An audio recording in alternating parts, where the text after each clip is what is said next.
Muy buenas tardes a todos para el Diplomado de Negocios Internacionales, bajo la tutoría del profesor Alcides Hernández. Como muchos ya me conocen, mi nombre es José Marcelo Medina. Junto a mis compañeras Oriana Portillo, Daniela Carraquel y María Angulo haremos una presentación sobre el poder militar, económico y cultural de Venezuela.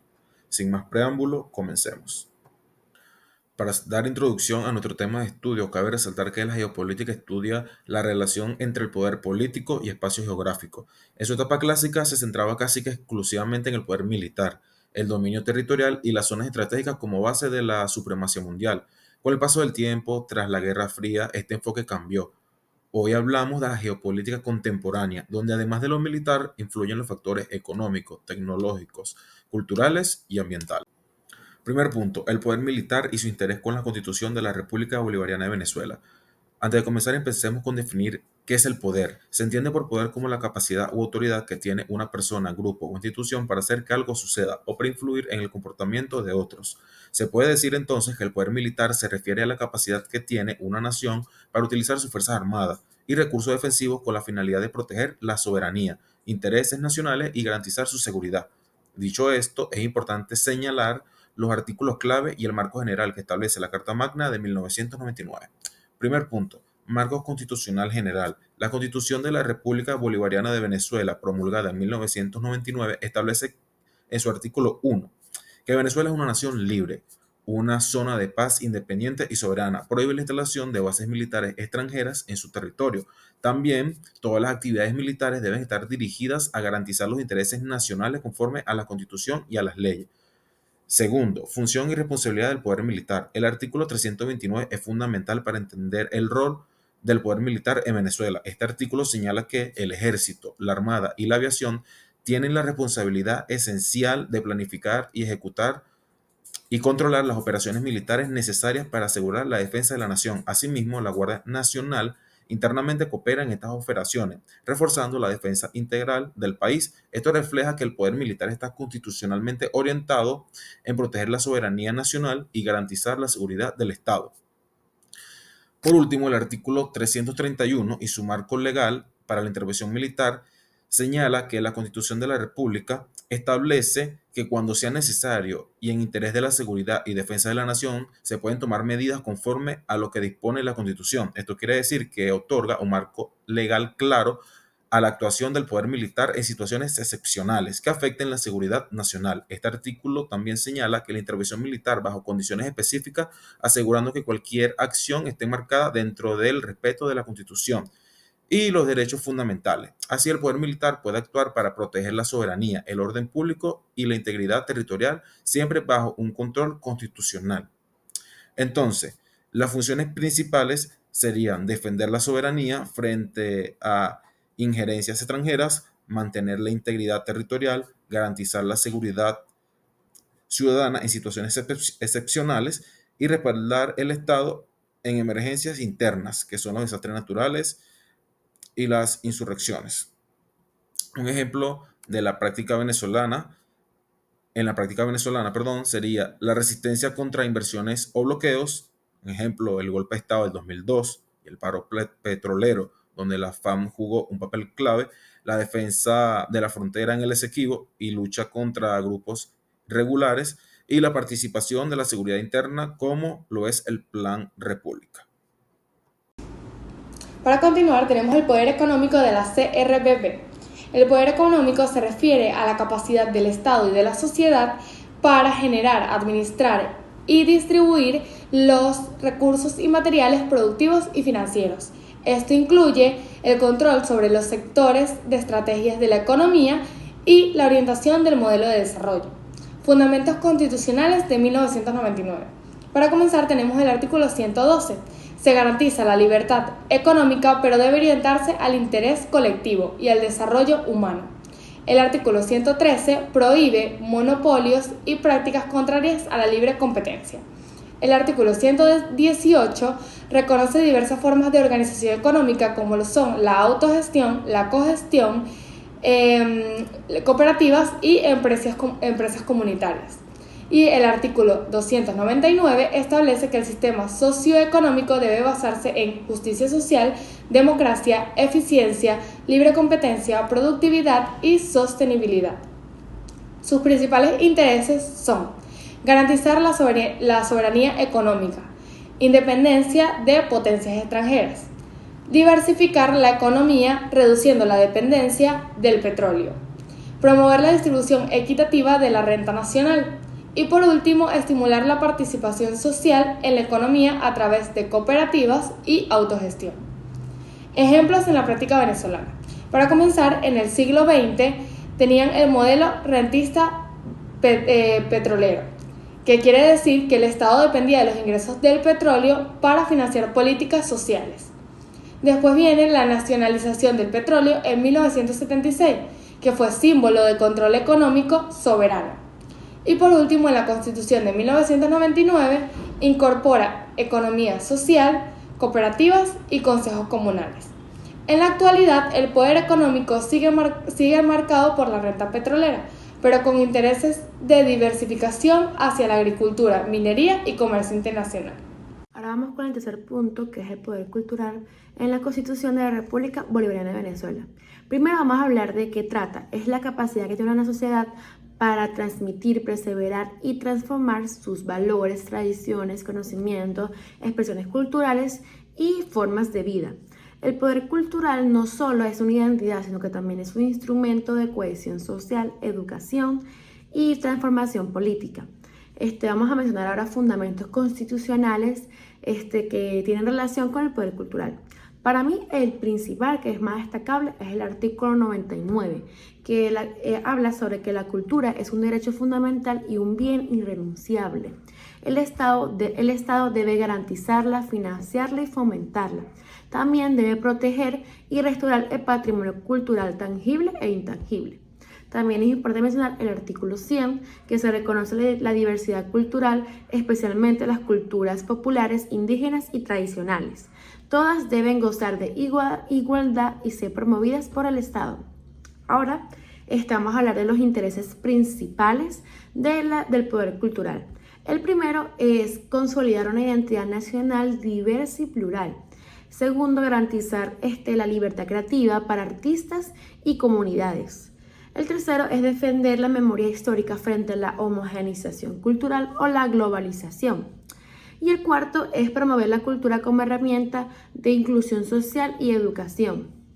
Algunos ejemplos de esta práctica venezolana es el rescate y protección de los patrimonios culturales como es el joropo, manifestaciones indígenas, entre muchas otras.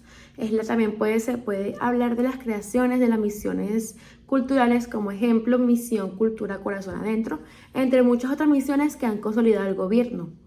Reconocimiento a la diversidad cultural en la Constitución de la República Bolivariana de Venezuela, que incluye pueblos indígenas, afrodescendientes y expresiones populares.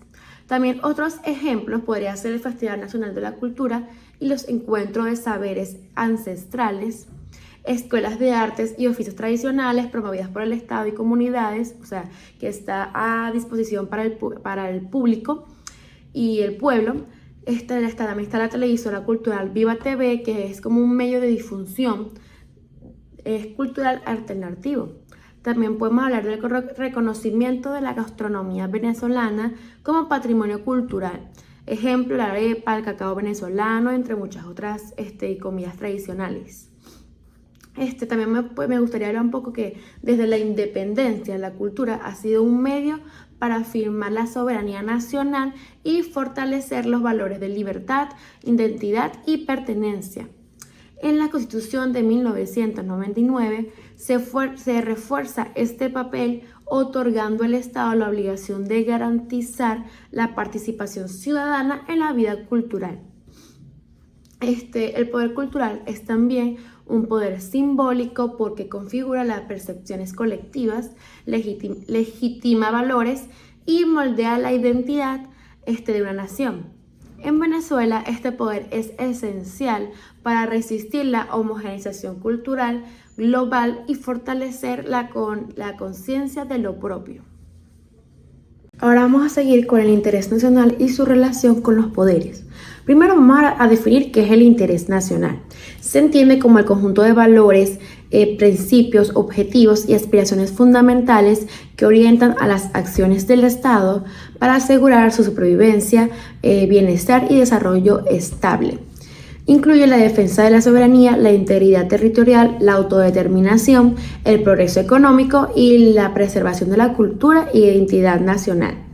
Se convierte como en el marco estratégico que guía la política interior y exterior del país, sirviendo como base para la toma de decisiones gubernamentales en todas las áreas. Ahora podemos hablar de la relación que tiene con los poderes, que podría ser el militar, resguarda soberanía y seguridad, el económico, que logra independencia económica y desarrollo sostenible, y el cultural, que es preservar identidad y diversidad. Ahora podemos hablar un poquito también de las dimensiones del interés nacional, que podría ser política, en el área política, asegura la estabilidad institucional, el respeto a la Constitución y la participación ciudadana. El social es promover la equidad, la justicia social y la calidad de vida de los ciudadanos. El ambiental es preservar los recursos naturales para las generaciones futuras. El tecnológico es fomentar la innovación, la independencia tecnológica como herramienta para el desarrollo. Ahora vamos a hablar de la vinculación con la Constitución de la República Bolivariana de Venezuela. De los artículos del 1 al 3 de la Constitución de la República Bolivariana de Venezuela de 1999, establece que la República tiene como fines esenciales la defensa y desarrollo de la persona y el respeto a su dignidad, el ejercicio democrático de la voluntad popular, la construcción de una sociedad justa y amante de la paz, y la consolidación de la soberanía nacional y el mantenimiento de la integridad territorial. Como punto final y no menos importante en esta presentación, son las ideas políticas que han influido en Venezuela. No solamente podemos llamar las ideas políticas, sino también como filosofías que han influido en Venezuela, ya que la política venezolana ha estado marcada a lo largo de la historia por distintas filosofías que se han mezclado y transformado según la época. Entonces, dentro de estas filosofías podemos encontrar o mencionar las siguientes, o digamos que las principales, que sería el liberalismo clásico, que esto fue en el siglo XIX, donde esta filosofía, luego de la independencia de Venezuela, se inspiraron las ideas liberales europeas y norteamericanas, lo cual esto contrajo consigo la libertad de comercio, la propiedad privada, separación de iglesia y Estado, etc. También tenemos el caudillismo y militarismo, que más que una filosofía, digamos que es una práctica política basada en líderes fuertes como los caudillos con respaldo militar. Los caudillos se les puede escribir como jefes o personas que, digamos que llevan un control o un cierto orden de convivencia dentro de una sociedad dispersa. Entonces su impacto aportó predominio del poder personalista. Se puede decir que es una ideología donde hace como que más énfasis en las personas que en la ideología en sí. Y el clientelismo, que son intercambios de bienes y servicios a cambio de apoyo político. Entonces todo esto ocurrió durante el siglo XIX e inicio del siglo XX. Tenemos el nacionalismo y antiimperialismo. Esto se puede decir que ocurrió en el siglo XX con el descubrimiento del petróleo y sus ideas de soberanía nacional frente a la influencia extranjera. Tenemos la socialdemocracia y democracia cristiana, que esto ocurrió entre los 1950, 1998. Cuando hablamos de socialdemocracia, hablamos sobre una ideología que busca promover mayor equidad económica, igualdad social, dentro de una economía capitalista.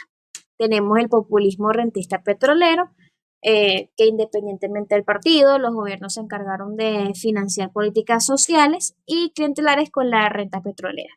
Tenemos el marxismo y el marxismo-socialismo del siglo XX y movimientos de izquierda, que de los años 60, con la Revolución cubana como influencia, surgieron guerrillas marxistas en Venezuela, y aunque estas fueron derrotadas, dejaron una huella en sectores intelectuales y políticos.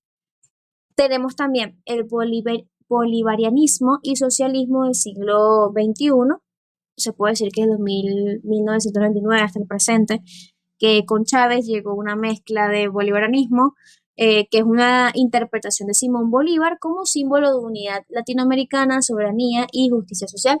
También tenemos el antiimperialismo y multipolaridad, digamos que donde se observa el rechazo a Estados Unidos y acercamientos a bloques alternativos como lo que son países como China y Rusia. Entonces, esto causó en Venezuela, digamos que expansión de programas sociales, reformas constitucionales, etcétera. Ahora, algunas ideas claves mencionadas en clase que hemos visto, que influyen también en la política venezolana, son las de Immanuel Kant, que vamos a decir que él habla o influyó mucho en lo que es el pensamiento moderno, como por ejemplo lo que es la autonomía y dignidad humana. También tenemos el contrato social republicano. El contrato social republicano, él hablaba sobre la legitimidad del poder político depende de respetar la libertad y la racionalidad de los ciudadanos.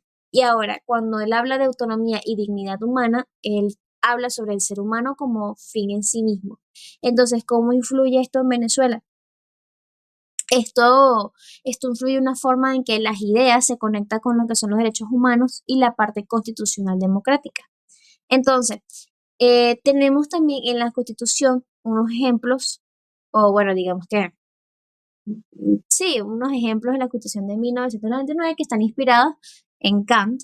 Por ejemplo, lo que es el artículo 19, donde este artículo habla del Estado, que el Estado debe garantizar a todas las personas el goce de los derechos humanos. Y también tenemos el artículo 20, que toda persona tiene derecho al libre desenvolvimiento de su personalidad. Entonces, Kant habla más que todo sobre lo que es la libertad y la autonomía. También tenemos a Karl Marx, que Marx planteó una crítica, digamos que radical al capitalismo. Entonces, él habla también de dictadura eh, sí, digamos que de parte de una dictadura, que es de una transición hacia una sociedad sin clases.